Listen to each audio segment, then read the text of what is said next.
આગળના બે લેક્ચર્સમાં આપણે જોઈ ગયા એની પ્રોપર હિસ્ટ્રી, કેવી રીતે એને અભ્યાસ કર્યો, કેવી રીતે એ વોકેબ્યુલરી શીખી છે, કેવી રીતે એ બોલતા શીખી, કેવી રીતે એ લખતા શીખી. એનું primary education, upper primary education જોયું, કોલેજની વાતો પણ આપણે જોઈ. હવે આગળ જોઈએ કે on 28 June 1904 1904 માં 28મી જૂન એપ્રોક્સિમેટલી 24 વર્ષની ઉંમરમાં I graduated from the Redcliffe College. Underline કરો, ગ્રેજ્યુએટ એટલે સ્નાતક થવું, સ્નાતકની ડિગ્રી કહેવાય. કોલેજના 3 વર્ષ એટલે એને કહેવાય graduation. From the Radcliffe college, Radcliffe કોલેજમાંથી મેં મારી સ્નાતકનો અભ્યાસ પૂર્ણ કર્યો. આઈ ફેલ્ટ પ્રાઉડ ધેટ, મને ખરેખર ગર્વ થયું કે I became the first deaf blind person to earn, હું વિશ્વની એવી પહેલી અંધ અને બહેરી મહિલા, એક એવી પહેલી સ્ટુડન્ટ બની કે જેને ડિગ્રી મળી. અર્ન એટલે આમ તો કમાવું થાય, પણ અહીંયા આપણે ડિગ્રીની ભાષામાં વાત કરીએ તો કહે છે કે to earn a bachelor of arts degree. Bachelor of arts એટલે BA, કોલેજના 3 વર્ષ આર્ટ્સમાં એને કર્યા અને એ આખા વિશ્વની એવી પહેલી અંધ અને બહેરી મહિલા કે જેણે એજ્યુકેશનમાં આટલું સરસ મજાનું કામ કર્યું.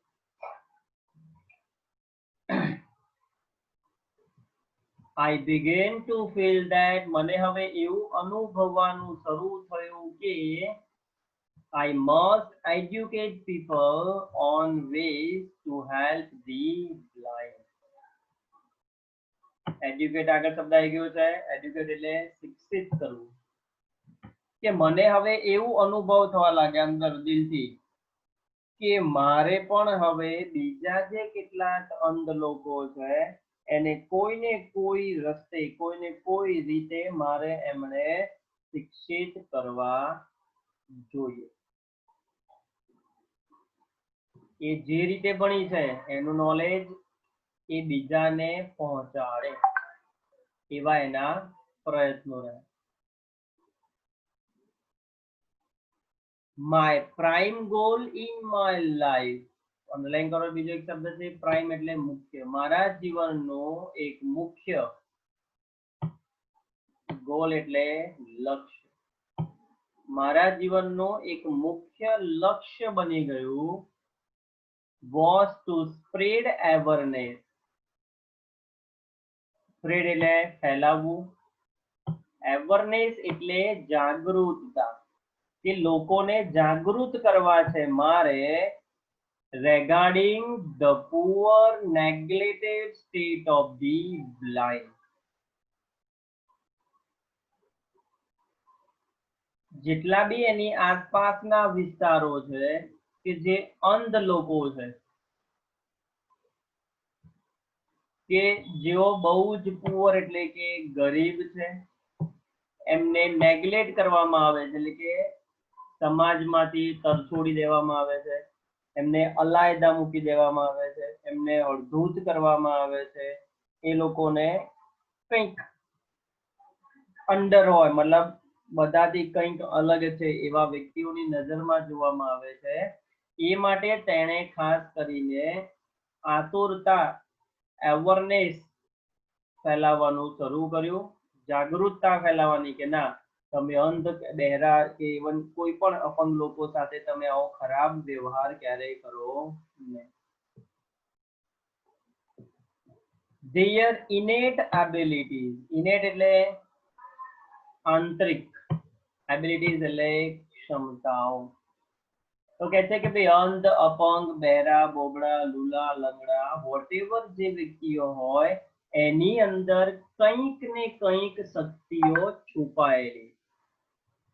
That is called innate abilities. આંતરિક સુસુપ્ત શક્તિઓ. જેમ કે તિમિરાની અંદર કંઈક નવું કરવાની તાકાત હોય પણ એની અંદરના અંદર જ રહે, એને ક્યારે બહાર ન લાવી શકે. અંશ હોય એ ભણવા સિવાય બીજી કોઈ એવી એનામાં એબિલિટી હોય પરંતુ એ ક્યારે બહાર ન લાવી શકતો હોય.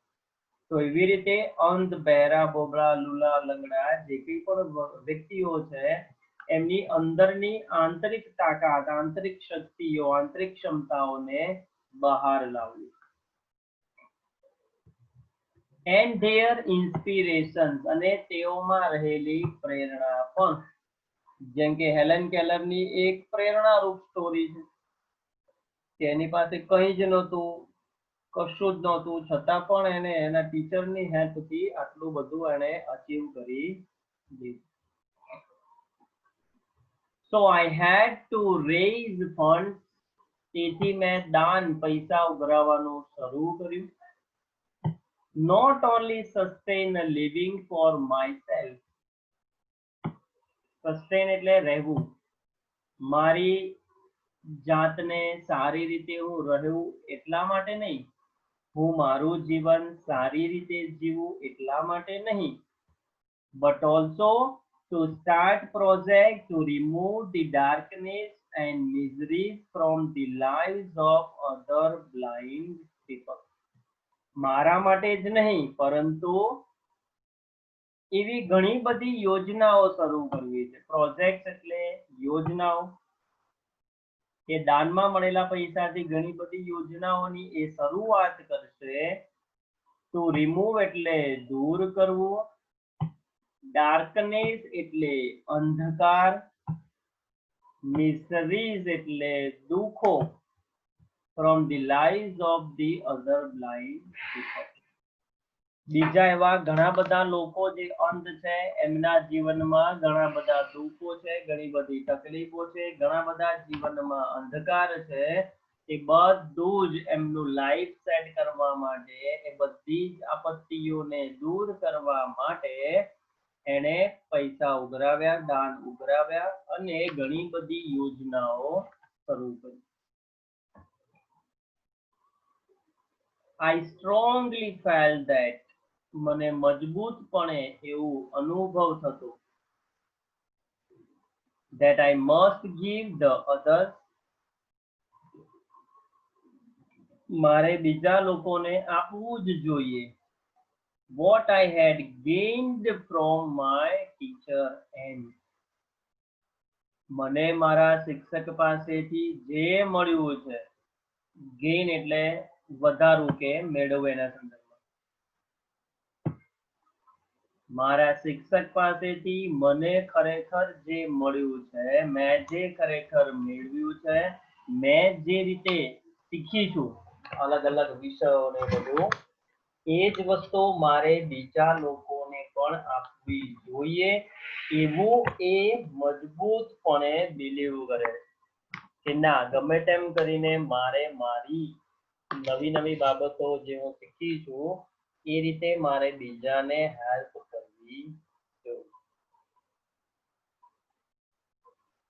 અને એને ઘણી બધી યોજનાઓ દ્વારા, ઘણા બધા કાર્યો દ્વારા, ઘણા બધા અંધ જે લોકો છે એમને ઘણી બધી હેલ્પ કરી છે. અને હવે આગળ એક સેડ સ્ટોરી, મતલબ એક દુઃખદ ઘટના એના જીવનમાં બને છે. જોઈએ આપણે એના વિશે.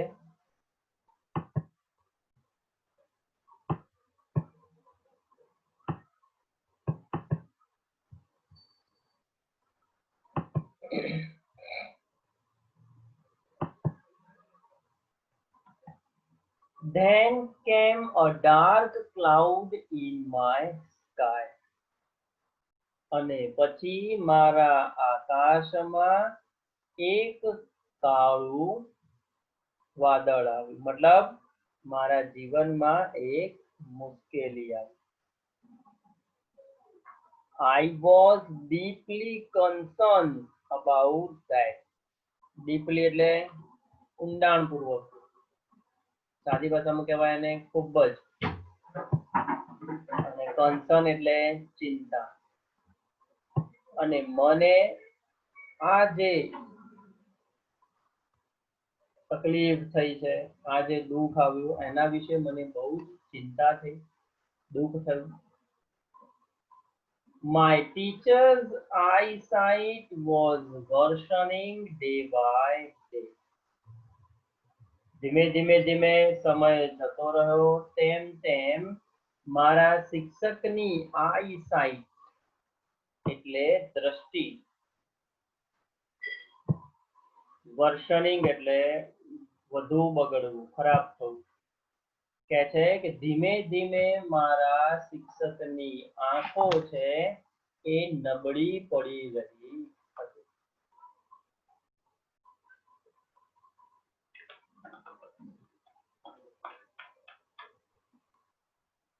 As a result અને પરિણામે she could not see clearly.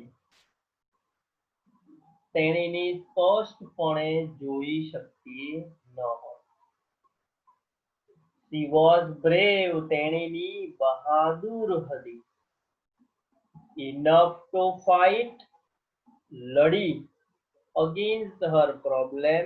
એની આ સમસ્યાની વિપરીત. કહે છે કે મારા શિક્ષક બહુ જ બહાદુર હતા. એમને આ સમસ્યા હતી તેમ છતાં એ લડ્યા.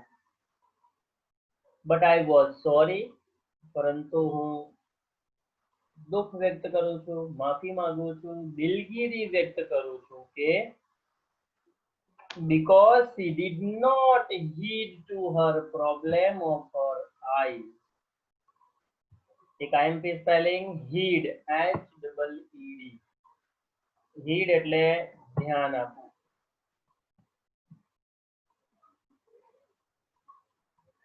તેણીએ તેની આ જે સમસ્યા છે એના ઉપર બહુ ધ્યાન આપ્યું નહીં. Instead, she continued to help me. આંખની આ બીમારી, આંખની આ સમસ્યા હતી તો તેમણે પોતાનું શરીરનું ધ્યાન રાખવું જોઈએ, તેને બદલે તેણીએ સતત મને મદદ કરવાનું ચાલુ જ રાખ્યું. At last અને અંતે, છેવટે, my teacher lost her eyesight completely. અને થોડાક જ સમયમાં મારા શિક્ષકની આંખો સંપૂર્ણપણે, મતલબ એની આંખોની દ્રષ્ટિ સંપૂર્ણપણે જતી રહી. And became blind by the year 1935. અને 1935ની સાલમાં મારા શિક્ષક સંપૂર્ણ અંધ થઈ ગયા. બહુ મસ્ત સેન્ટેન્સ છે. She sacrificed her eyesight for me. Sacrifice એટલે બલિદાન આપવું. મારા શિક્ષકે મારા માટે મારી આંખોનું બલિદાન આપી દીધું. વિચારો, એક અંધ વિદ્યાર્થીને ભણાવવા માટે ખુદ પોતે શિક્ષકે પણ એની આંખોનું બલિદાન આપી. અહીંયા એક કેલ્ક્યુલેશન કરવા આપું છું કે 1935માં હેલનની ઉંમર કેટલા વર્ષની હશે? કે એવો કોઈ એક જ શિક્ષક કે જેણે કેટલા વર્ષ સુધી હેલનને ભણાવી? Let's count.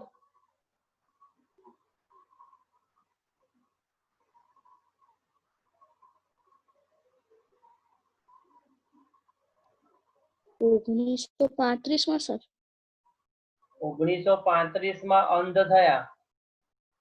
65 55 મળ્યા હતા ક્યારે એને? 1887 1887 માં. તો ગણો 1935 માઇનસ 1887. હા એવી રીતે. હા તો 48. 48 years. વિચારો આપણે નસીબદાર હોઈએ કે આપણા શિક્ષક ચાલો 1 થી 8 ધોરણ સુધી આવે, પછી 9, 10, 11, 12 સુધી આવે, પછી કોલેજમાં ટીચર્સ અલગ હોય, આગળ ભણે તો ટીચર્સ અલગ હોય. બટ અહીં હેલન એટલી નસીબદાર કે બાલ મંદિરથી લઈને પહેલા ધોરણથી લઈને કન્ટિન્યુઅસ કેટલા વર્ષ ગણ્યા? 48 48 years એ એક જ સ્ટુડન્ટ માટે એમણે ભણાવ્યું. અને ફાઇનલી એ એમની આંખોનું બલિદાન આપ્યું, એ બી એના સ્ટુડન્ટના. What a great sacrifice it was. આ તો કેવું મહાન બલિદાન. If she had not supported and encouraged me to learn. Helen છેલ્લે એવું કબૂલ કરે છે કે જો મારા શિક્ષકે મને સપોર્ટ, સહકાર, મદદ અને encourage એટલે પ્રોત્સાહન મને ભણવા માટે જો ન આપ્યું હોત તો I would not have enjoyed the beauty of the world. તો હું આ રંગબેરંગી દુનિયાનો આનંદ ક્યારેય પણ માણી શકી હોત નહીં.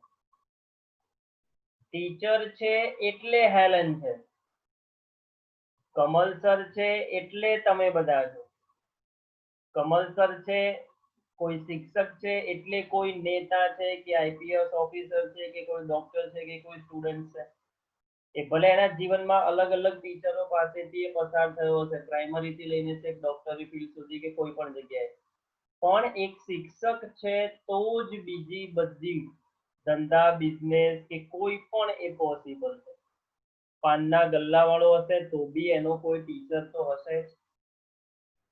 કચરા વાળવા વાળો કોઈ વ્યક્તિ હોય કે પછી સફાઈ કામદાર હોય, એને પણ કોઈ શિક્ષક તો હશે જ. પટ્ટાવાળાને પણ કોઈ શિક્ષક તો હશે જ. તમારી લાઈફમાં ફ્યુચરમાં તમે બી જે કંઈ પણ બનશો એ બધો શ્રેય જશે એક ટીચર્સને, કે જે તમારા લાઈફમાં અલગ અલગ વેમાં શિક્ષક બનીને આવે. તો કહે છે કે જો શિક્ષક જ ન હોત, એમણે સપોર્ટ ના કર્યો હોત, એમને પ્રોત્સાહન ના આપ્યું હોત, તો કદાચ હું આ દુનિયામાં જેટલી બી સુંદરતા છે એનો ક્યારે આનંદ માણી શકી હોત. I cannot think myself apart from her. હું મારી જાતને એનાથી અલગ ન કરી શકું. હેલન કેલર અહીંયા કબૂલ કરે છે કે શિક્ષક છે તો હું છું, એટલે કે હું મારી જાતને મારા શિક્ષક વગર ક્યારે પણ જોડી શકું નહીં. અલગ ક્યારે થઈ શકે નહીં. And that's why my heart always speaks. મારું હૃદય હંમેશા બોલતું બોલે છે અને ભવિષ્યમાં બોલશે. I love you teacher. હું તમને ચાહું છું મારા. એટલે આવી કોઈ લવ સ્ટોરી નથી કોઈ ફિલ્મમાં બતાવે કે કોઈ સિરીઝમાં બતાવે કે કોઈ સિરિયલમાં બતાવે. It's not one kind of love story. આ લવ સ્ટોરી છે એક ટીચર અને એના એક સ્ટુડન્ટની એજ્યુકેશનલ પર્પઝ પર, કે શિક્ષણમાં આવા પ્રકારની સ્ટોરી બહુ જ ઓછી તમને જોવા મળતી.